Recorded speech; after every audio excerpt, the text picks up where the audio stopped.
The difference is that when you don't know what's impacting you, and it's something that's holding you down and you're not aware of it. There are things that when you, in my situation, when you live in a dominant culture that is designed to destroy your sense of self and your belief in yourself, and you have to learn ways in which you can begin to connect with this power that you have within yourself to handle where you are. The key is to be constantly in a perpetual process of discovering the truth of who you are and fighting constantly to look for ways in which you can escape the inner conversation. Between ages 0 and 5, we determine what's available to us and what's not available to us. And so that was a defining moment. I knew there are certain things I could not do, certain places I could not go.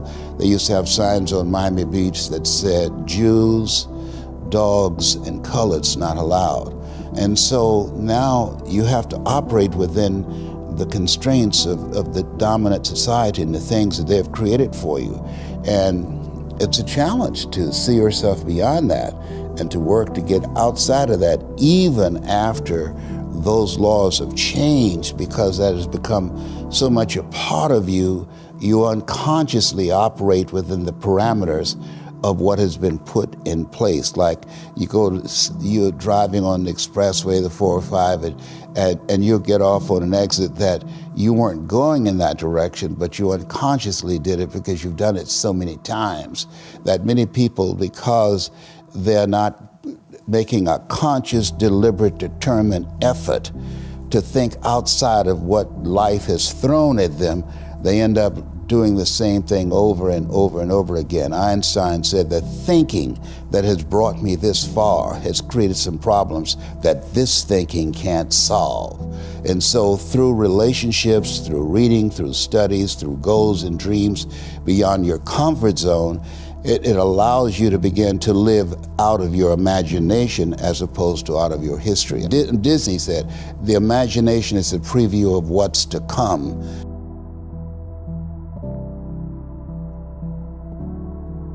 They have to expose themselves to something that will give them a different vision of themselves. And in addition to that, they have to put themselves in a community of what I call OQP, only quality people. A gentleman who dramatically transformed my life, I was a junior at Booker T. Washington High School in Miami, Florida, and I went in his class looking for another friend, and he said, go to the board and work this problem out for me.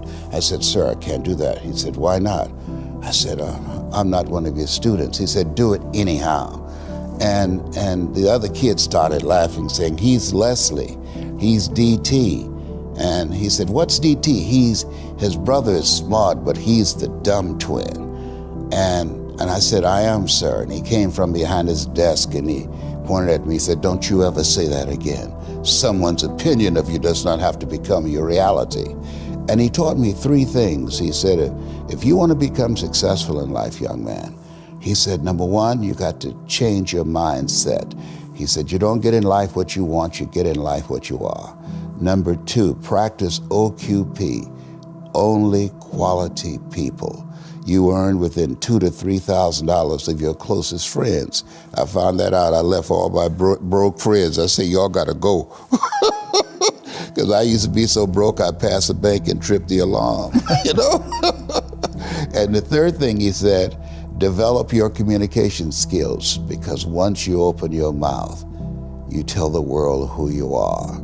He said, those are 3 major things that you want to work on that will liberate you from living in Liberty City, living in poverty in Overtown.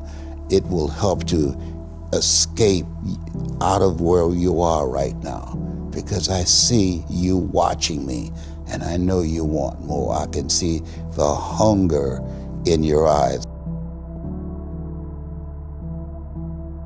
You get hungry by finding something that's you. I believe that all of us are born unique, but most of us die copies. You got to find out what is it that turns you on, what resonates with you. One of the things that I realized and what allowed me to become successful as a speaker, the speaking industry has been hijacked by people who speak to sell, and it's okay to do that and make money. I speak to change lives because somebody spoke and changed my life. So this is my passion. This is my drive. This is something that I feel in my heart. And so the key to that hunger-driven life is a heart-centered life.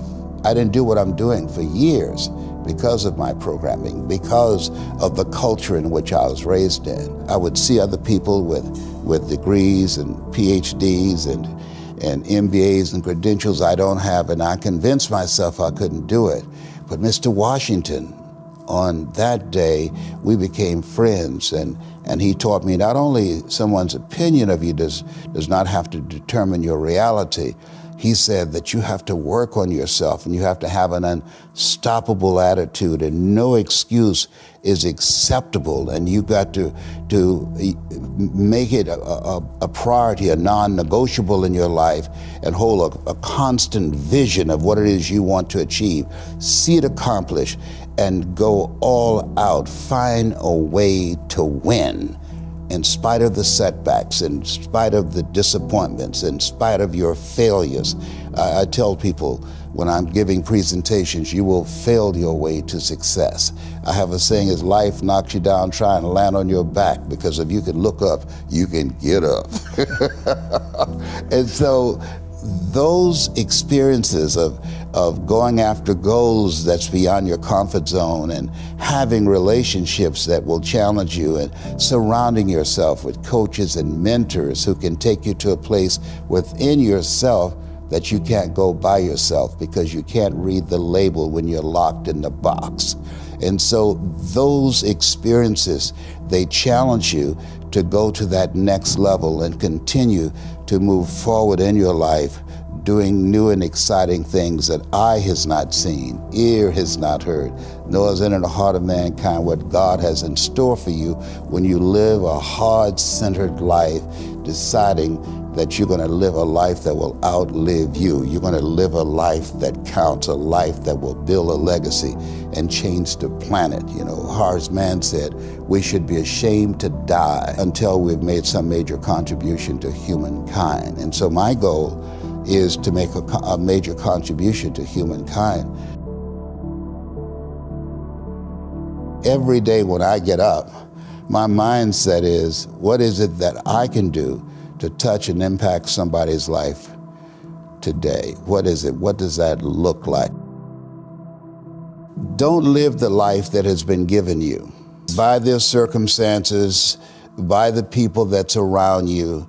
That Sidney Poitier wrote a book called The Measure of a Man. And he said, when you go for a walk with